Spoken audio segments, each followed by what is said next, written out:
This is 1984 Mercedes 500 SL. This is a gray market Euro car brought in 1984, brand new. For world production, there's like 1,300 and pick a number, 1,350, 1,340 or something like that. Total made worldwide. That's not in U.S., that's worldwide. So it's production-wise, it's a rare car. The 560 was the car that came after this. This is an 84. They made these till basically 85, and then 86 became the 560. Obviously, the Euro bumpers and the Euro headlights are a different look, and those were not DOT legal in the United States because the bumpers are tin can. They'll just wrinkle up if you touch them. And the headlights were not legal, although this is a very attractive look. And power-wise, I think these are rated at a higher power number than the U.S. cars of 86, 87, 80, 89, of which the 560 is a faster car than this for sure, because I own both, so I can tell you.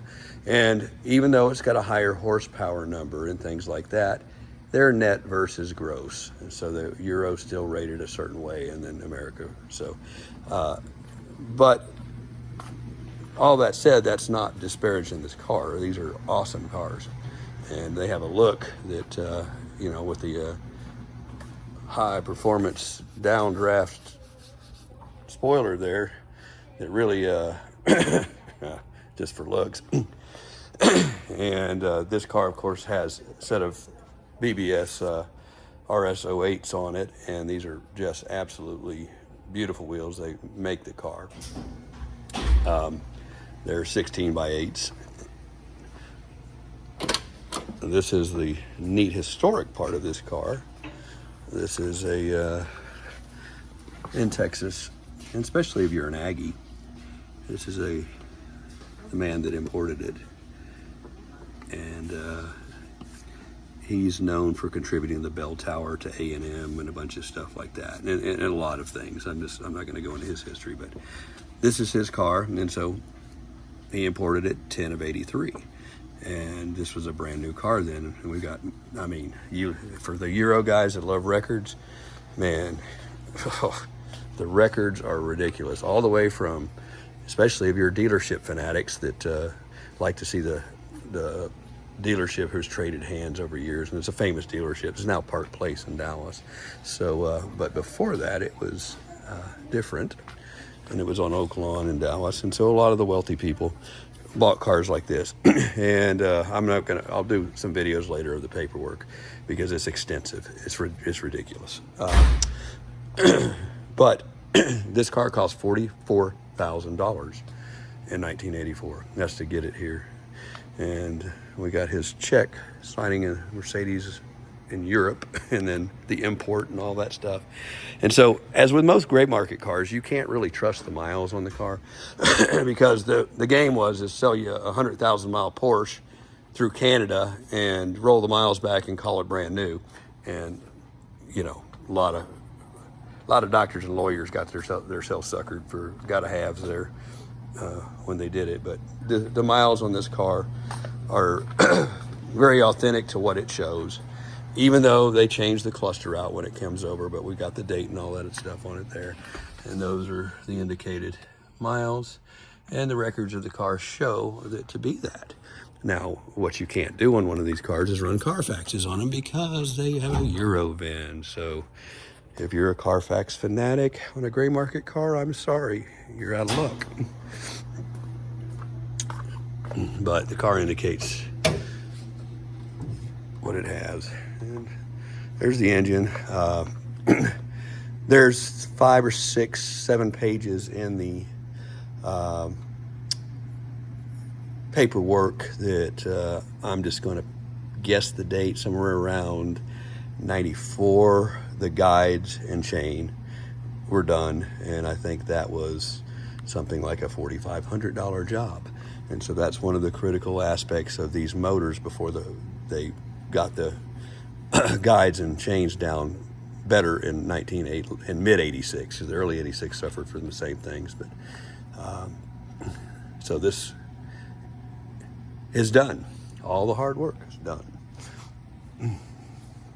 So I'll show more of this car. It's really, really nice.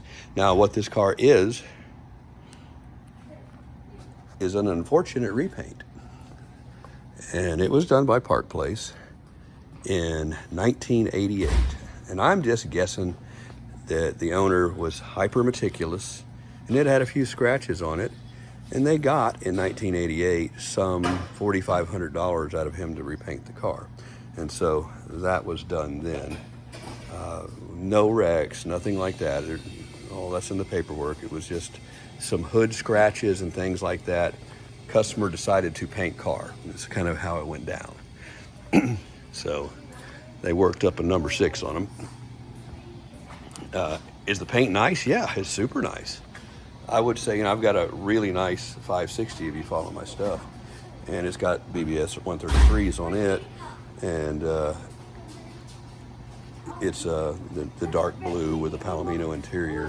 And it's about the same miles as this car. Actually, it's a little more. I mean, it's 60-something thousand on it. But, and it's actually condition-wise is a little nicer. And I can only equate that because I've owned it for 25 years. And so it's been in this kind of environment. This car here, the second owner, I serviced this car for the latter 8 or 9 years of its life for him. He was a very nice older gentleman, and he basically sold it to me. I didn't really want to buy it, but he sold it to me, and I own it, and he knew I appreciated it, and he knows that I'll take care of it. And so here it is.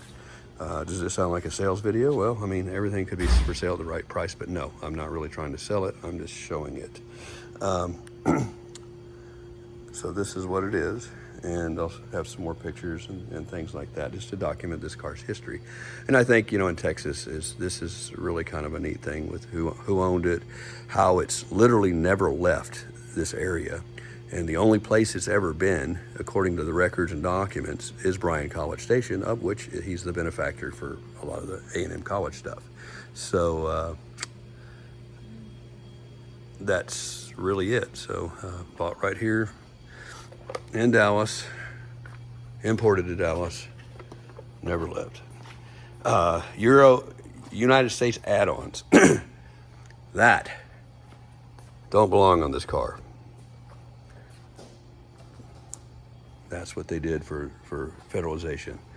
The American gauges don't belong in this car. They had to put those in there.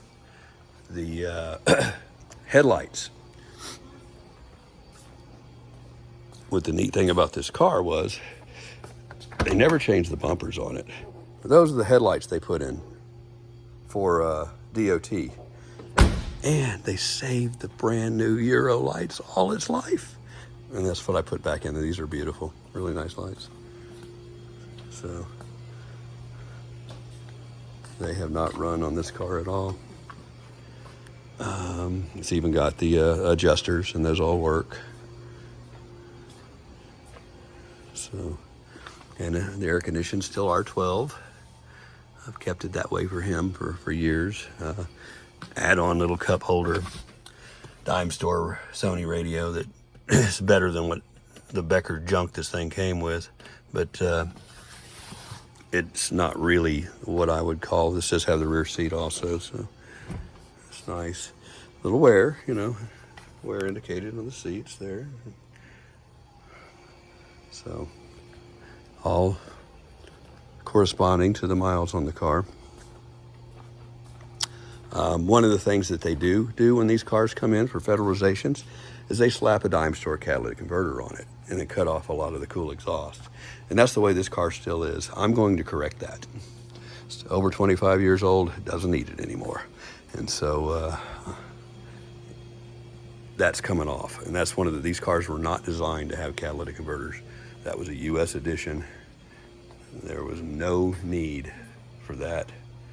It was just your government thinking they know better. So that's one of the things I haven't done yet on the car, and I'll do that later. But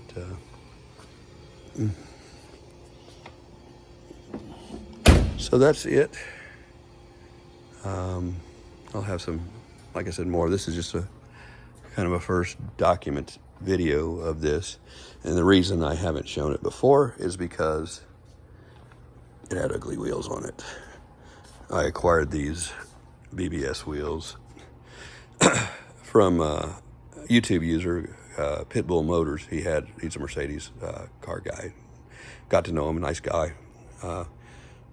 He had a 450 SL that I think the motor went bad in, and they were parting out. So I took these wheels from his parting that car out and put them on this because I wanted the era correct wheels for this car, not anything not.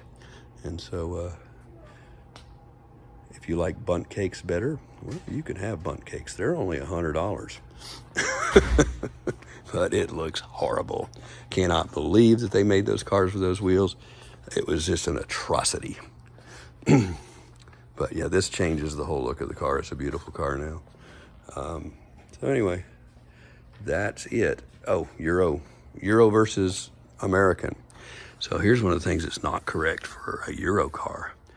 These were added on for America. I left them on because they're bolted under the bumper. Nothing there, but the American side marker lights are the turn signals. The Euro are the parking lights. The Euro car, these are the turn signals. And so that's your parking light. So it has to have one or the other. So would it look better without the yellow ones? Yeah, probably. I may take them off later, but it's really not a big deal to do it. It's just one of those things. I flipped a coin and said I'll leave them on. But it's almost all the way back to the way Euro made it, other than the cat and the center part of the exhaust, of which we're going to get an original type one and put it back on here. And I said the paint on this car is very, very nice. It's painted too. It's just, if you are a Pebble Beach judge, this would be considered about a mid to upper level number 2. Certainly not a number 1 car. Even the one that was held in the hand of God and went into the Mercedes Museum at Stuttgart, maybe a mid-level number 1.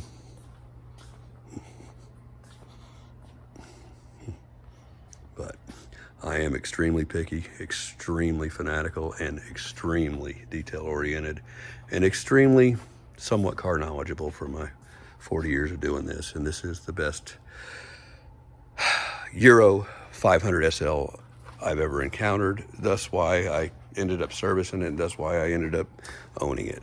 And thus I knew the history of it too, because we knew it wasn't a rollback coming into the country. That was the big one. So it is what it is, and it's a neat old car. Thanks for watching. More to come on this.